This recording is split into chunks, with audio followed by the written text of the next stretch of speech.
It's something that they love. I'm not too sure why, to be perfectly honest.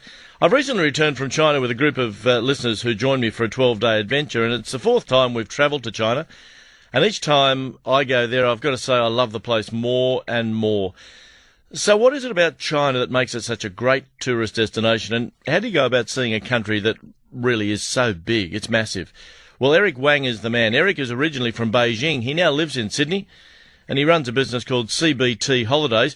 He organised our tour this year, and it was absolutely fabulous in every respect, and he joins me on the line. Eric, good morning. Good morning, Glenn. How are you? I'm well on this beautiful Sunday morning. You might like to just tell us a little bit about your passion for travel, because I was interested to learn that not only are you a Beijing boy originally, but you started life as a tour guide. Yes.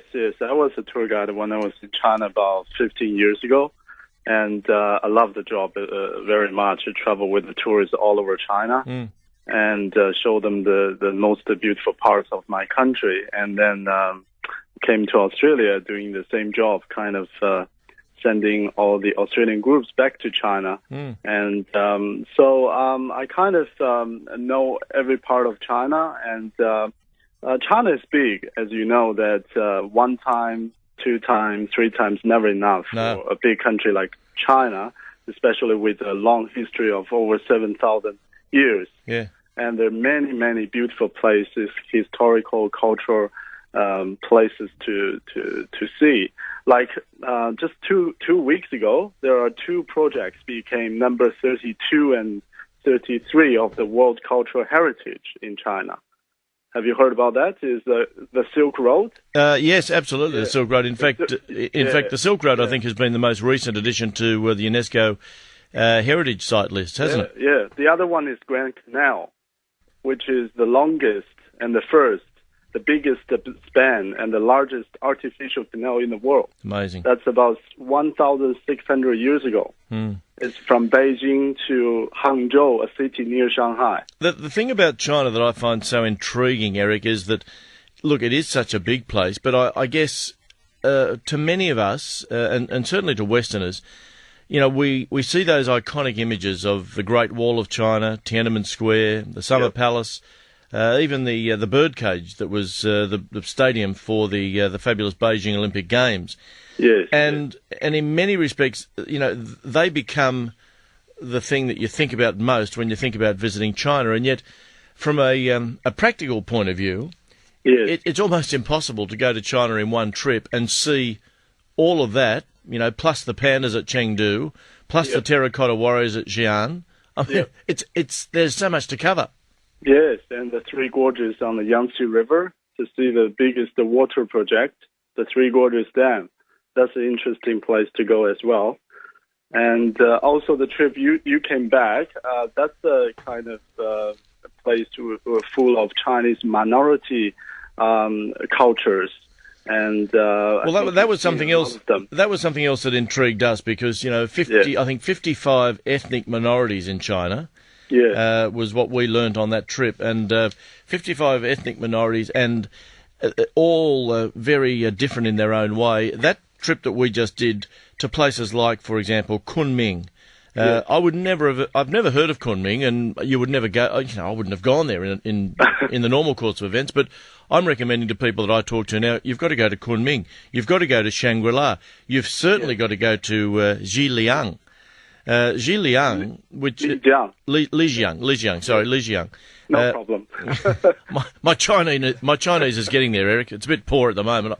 I've only got to ni hao. That's about as good as I can go. Ni hao ma. You should go back more then. I'm going to. Don't worry. But Lijiang is what an extraordinary place that is, and particularly the ancient town of Lijiang. Yes. That's one of the World Heritage as well. But wow! Oh, just incredible. But you know, we went to a village there and met the Naxi people, Naxi, which is one of the ethnic minority groups. And seriously, it was like stepping into a National Geographic magazine. It was just extraordinary. We went to the house of one of the people that lived in the village. We were free to look through their house, meet with the family. They couldn't speak English. We couldn't speak Chinese. But through that international language of happiness and travel, we were all very friendly with each other. We had a cup of tea, said good day, and just enjoyed the exchange of, pleasantries. It was just fabulous. Yeah, that's the fun part of traveling. Certainly is. Lost in translation. So the reality of going to China is that, for people that are thinking this morning or, do think from time to time, look, we've got to do a trip to China, I'd have to say it's almost impossible to go to China and see everything. You've really got to do some serious planning and look at where you want to go and what you want to see, and then, like us, maybe do it every year for the next 10 years, and you've got some chance of seeing most of it. Yep. The easy part is to give us a call, and then we'll get you there. Yeah, well done. Well done. You also look after other parts of the world, in fact, pretty much all of the world, but I noticed that Cambodia and Vietnam are also proving to be very popular destinations. Yes, they are, and we have all year around regular tours to Vietnam and Cambodia and Laos and Myanmar as well. Like China, we have staff from the local area who have the in-depth local knowledge and experience. So all of our itineraries are carefully designed, and we know what Australian wants because we have Australian national sales manager. So with our knowledge and meet the Australian quality, so we'll give you the best tour.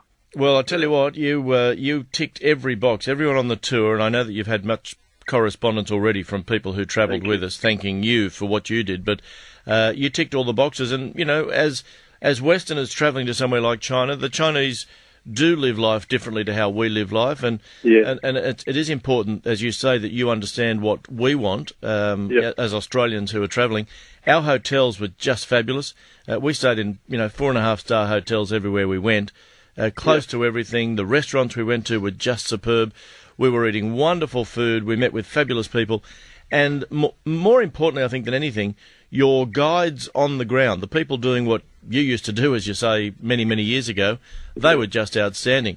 Obviously, they were Chinese, so they spoke brilliant Chinese and they knew the lay of the land, but they spoke great English as well, and they were happy to impart all that knowledge on us when we were travelling around. Yes, we have a professional tour guides, a team of tour guides just working for CBT Holidays, so they take our groups all year round, so they know what Australian people want as well. They know all the jokes, like why they built the Great Wall of China to keep the rabbits away, all this kind of stuff, So, our clients, when they go to China, they will feel very comfortable and easier to communicate with the tour guides as well. Yeah, well done. Now, is your 1300 number, is that the best number to give to people if they want to get in touch with you guys? Yes, obviously, 1300 886678. Or cbtholidays.com.au. Yep, that's our website. And so we want to show everyone the real China, besides terracotta warriors, the Great Wall, but also there are a lot to see in China. So much. In depth. So much. And over the last 4 trips that we've done, we've seen a lot, and I know that over hopefully the next 5 years or more, that we'll continue to go to China and take people up there. We will see more and more and more. Eric Wang, thank you very much. Thank you, Glenn.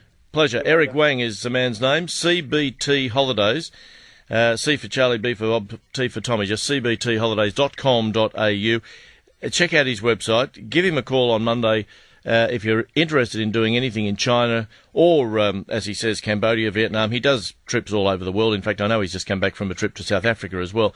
But there are travel agents, and this bloke put a tour together for us which was absolutely faultless in every respect. His number is 1300 886678.